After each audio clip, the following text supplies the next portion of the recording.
So, okay, here we are again.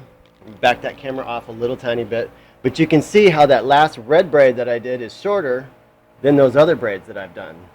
Okay, so here's my latch hook, and here's how I do it. And this is one of the biggest reasons, this is another big reason, not one of the biggest, is another good reason to use this kind of knot. You can hook right into your knot and pull it out. Now it's not going to come out just because it wants to come out. You have to yank it out like that. 1, 2, 3, 4. Okay. I'm going to put my yarn back in, grab it in my pinky, slide it right up into the middle between the center and the right side, and then I'm going to grab it and fold it down. Then I'm going to snug it, keep my thumb on that braid, and fold the left side down. Okay, see how that yarn is right on the top of that plait? Snug it, fold it down again. The right side of the yarn is out. Oops, sweetie, come on baby. The red goes right in between the other two plaits, the left and the center.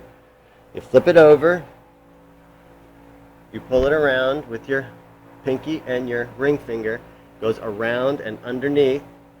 You reach through the D that's created and you pull it and tighten it. Oops, sorry.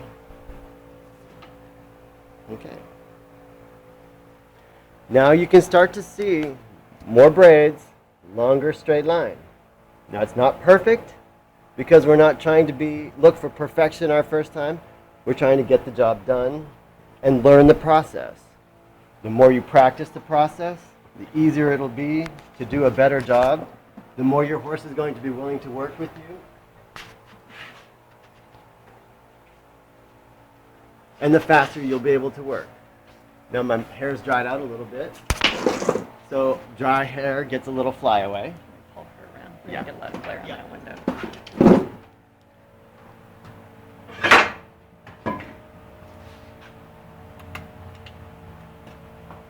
There you go, baby. Good girl.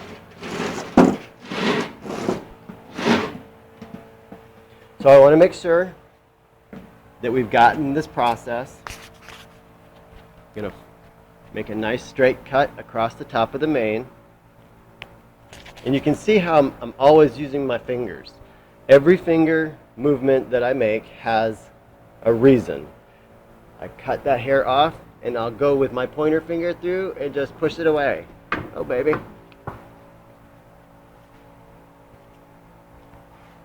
I'm gonna, ooh, come on, sweetie pie.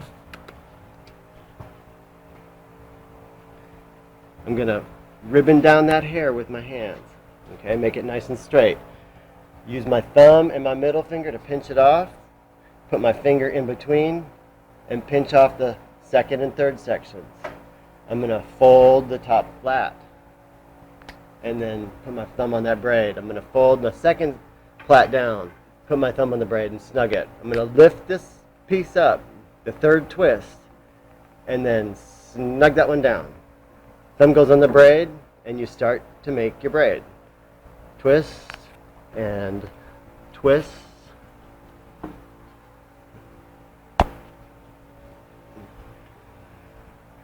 And twist. See, this is why it's taken so long to get all the information, is because horses aren't the most cooperative things ever. Okay? And it's pretty dark there. So I think we're going to have to move again. I'm just going to get this braid finished and we'll start again. And I'll move her again. Oops, too long. But, ooh. It's a long process, isn't it? Especially when you have a horse that doesn't always want to work with you. They say, you know, you're in my eating time. You're in my play time. You know, horses have a right to their own time in life too. So you try to work with them. The more you work with them instead of on them, the better they are for you. So, let's start.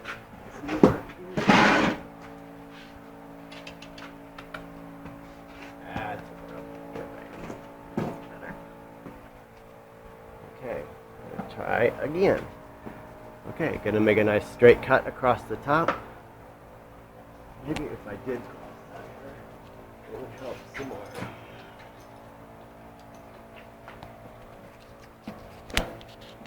Just a little close.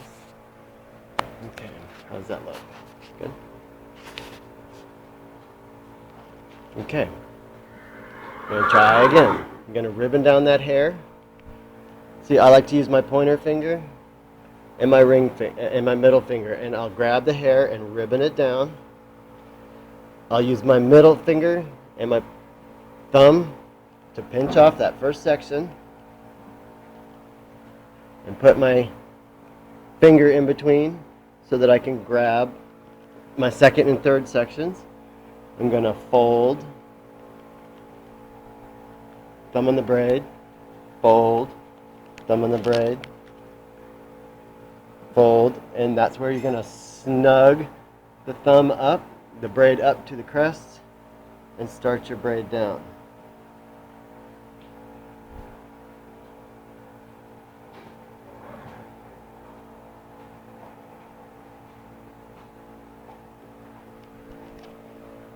Easy, baby, easy.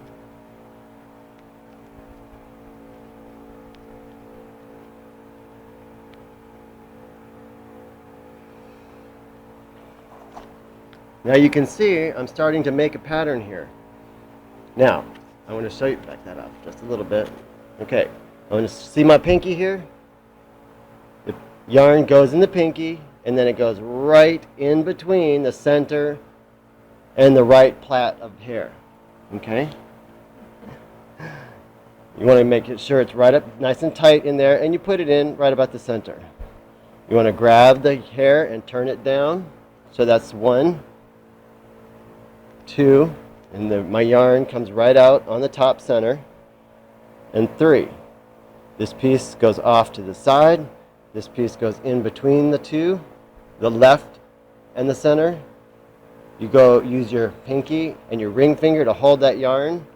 You swoop it around, grab right in between, and then pull that tight. See how it's above that little red line? Flick it down right to the bottom, and then it closes that braid right up. Okay, so I've done 3 red, 3 white, 3 red. Okay, and they're all in a pretty nice straight line. Now these are big braids. Let's not think that these are horseshoe sized braids or horseshoe sized braids.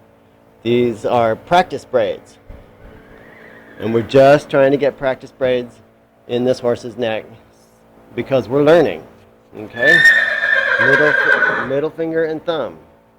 The technique is the most important thing you can learn about this job. It's all about repetitive motion. You start slow, you do the same thing over and over again, and then it starts to get a little easier and you can go a little faster.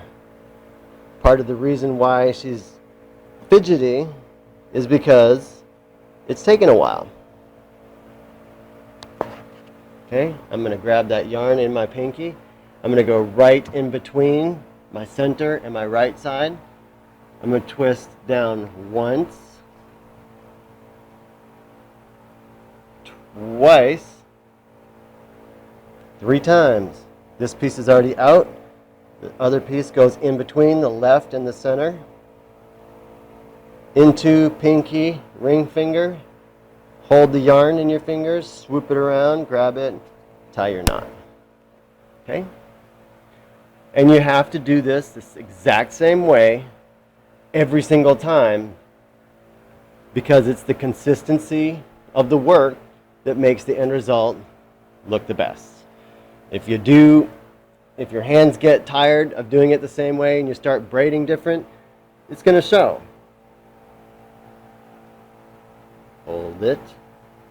Fold it, lift this piece up, snug it right in, thumb on the braid so that it doesn't back off or loosen up, and you start to braid down. Reach under and turn it down. You can see how I'm using my whole forearm to turn. See how I turn my whole arm over It comes from my elbow and forearm. I'm not just using my thumbs to do the braiding.